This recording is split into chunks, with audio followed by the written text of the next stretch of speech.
নমস্কার বন্ধুরা, আজ আমরা আলোচনা করব ক্লাস 5 ডাফ অ্যান্ড দত্তর প্রশ্নসঙ্গী থেকে ইংরাজির 1 নাম্বার মডেল সেট নিয়ে। তো চলো ভিডিওটি শুরু করা যাক। এখানে আছে দেখো, read the passage carefully and answer the question given below. তো চলো আমরা প্যাসেজটি পড়ি এবং নিচের উত্তরগুলি তৈরি করি। Edmund Hillary and Tenzing Norway were part of the British expedition to Mount Everest in 1953.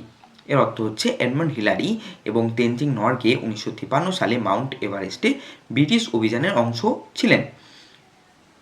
Colonel John hunt lead the expedition. Colonel John hunt এই অভিযানের নেতৃত্ব দিয়েছিলেন। Hunt selected A team of people all of hmm where experienced climbers. Hunt একদল লোক নির্বাচন করেছিলেন যাদের সবাই ছিলেন অভিজ্ঞ আরোহী। Edmund Hillary A climber from New Zealand and Tenzing Norgay A Sherpa from India war among the 11 chosen climbers. নিউজিল্যান্ডের আরোহী এডমন্ড হিলারি এবং ভারতের শেরপা তেনজিং নরগে সেই নির্বাচিত 11 জন আরোহীদের মধ্যে ছিলেন। এবার দেখো আমরা প্রশ্নতে চলে আসবো। এখানে বলেছি দেখো, complete the following sentences with information from the text, অর্থাৎ টেক্সট থেকে তথ্য নিয়ে আমাদের শূন্যস্থান পূরণ করতে বলেছে।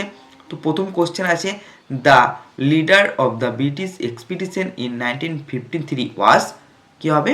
Colonel John hunt. 1953 সালে ব্রিটিশ অভিযানের নেতা ছিলেন কর্নেল জন হান্ট। এখন আমরা 2 নম্বর প্রশ্নে চলে আসবো। 2 নম্বর প্রশ্নে বলেছে দেখো, তেনজিং নরগে ওয়াজ, উত্তর হবে a Sherpa from India. Tenzing Norgay ছিলেন ভারতের একজন শেরপা। 3 নম্বর প্রশ্নতে আছে, in the team there were 11 chosen climbers, অর্থাৎ দলে 11 জন নির্বাচিত আরোহী ছিলেন। এখন আমরা বিতে চলে আসবো। বিতে বলেছি দেখো, find out the words from the passage which mean the followings. 1 নম্বর প্রশ্ন আছে, হ্যাভিং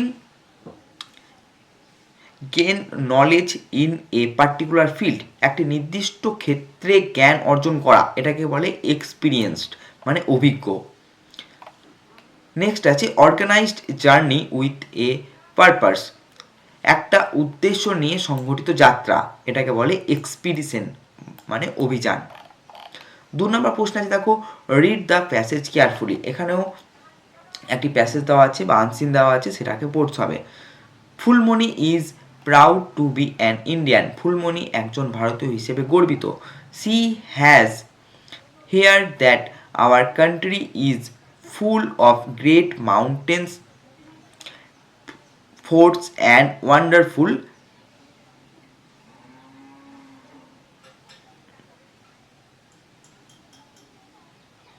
আর্কিটেকচার, সে শুনেছে যে আমাদের দেশ মহান স্মৃতিস্তম্ভ, দুর্গ এবং চমৎকার স্থাপত্যে পরিপূর্ণ। She has seen the picture of the Taj Mahal, সে তাজমহলের ছবি দেখেছে।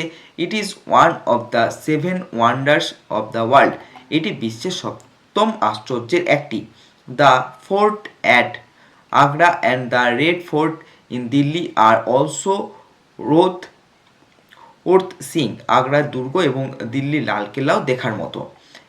এখন আমাদের এখান থেকে প্রশ্ন আছে দেখো, এতে write T for true and A for false statements, অর্থাৎ আমাদের সত্য বাক্যটির জন্য টি এবং মিথ্যা বাক্যটির জন্য এফ লিখতে হবে। তো দেখে নাও, প্রথম প্রশ্ন আছে, Phulmoni is very unhappy to be an Indian, মানে ফুলমণি ভারতীয় হয়ে খুব অখুশি ছিলেন, এটা মিথ্যা হবে, তাই এখানে আমরা এফ লিখে দেবো।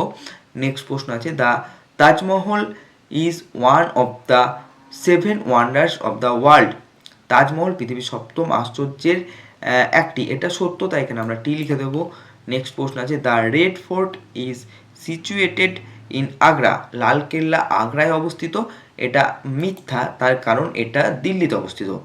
নেক্সট প্রশ্ন আছে দেখো, there is no wonderful architecture in our country, আমাদের দেশে কোনো চমৎকার স্থাপত্য নেই, এটা ফলস, মিথ্যা, তাই এখানে আমরা এফ লিখে দেবো। এখন আমরা চলে আসবো গ্রামার অ্যান্ড ভোকাবুলারি পার্টে।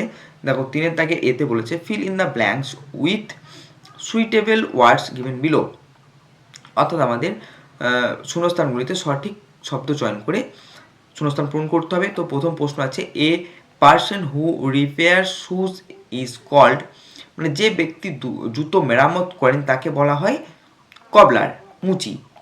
নেক্সট প্রশ্ন, a person who stitches clothes is called, যে ব্যক্তি পোশাক সেলাই করেন তাকে আমরা বলি টেলার। নেক্সট প্রশ্ন, a person who cuts hair is called, যে ব্যক্তি চুল কাটেন তাকে বলা হয় বার্বার, নাপিত। নেক্সট প্রশ্ন, a person who makes earthen pots is called, যে ব্যক্তি মাটির পাত্র তৈরি করেন তাকে বলা হয় পটার বা কুমার। নেক্সট প্রশ্ন, a person who makes chairs table is called, যে ব্যক্তি চেয়ার টেবিল তৈরি করেন তাকে বলা হয় কার্পেন্টার মানে সূত্রধর বা ছুতর।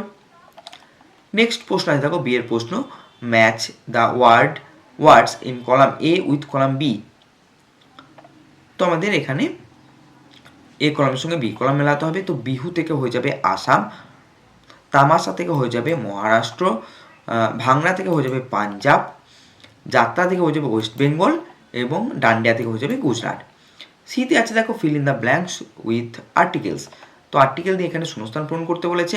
তো দেখো প্রথম প্রশ্ন আছে dash cups are in the cupboard, এখানে দা হবে, the cups are in the cupboard. Next আছে যেহেতু এখানে নির্দিষ্ট করে বলে দিয়েছে তাই এখানে দা হবে, ঠিক আছে। নেক্সট প্রশ্ন উত্তর হবে অ্যান, এখানে অ্যান হবে, হ্যাঁ, an apple is a juicy fruit, apple একটা রসালো ফল। তিনের উত্তর হবে Ram is an honest boy, Ram একজন সৎ ছেলে। এখানে অনেস্টের এইচ ও এর উচ্চারণটা যেহেতু ও চলে আসছে সেখানে সেই জন্য এখানে কি হবে অ্যান হবে, এ হবে না অ্যান হবে, ঠিক আছে। নেক্সট প্রশ্ন, ডি বা এ এই দুটি করতে পারো, এখানে এখানে এ করতে পারো, a dog is barking continuously, বা দাও করতে পারো, একটি নির্দিষ্ট কুকুরকে বোঝানো হয়েছে যেহেতু দুটি করলেই দুটি ঠিক হবে বলে আমার মনে হয়। কুকুরটি একটানা ঘেউ ঘেউ করছে।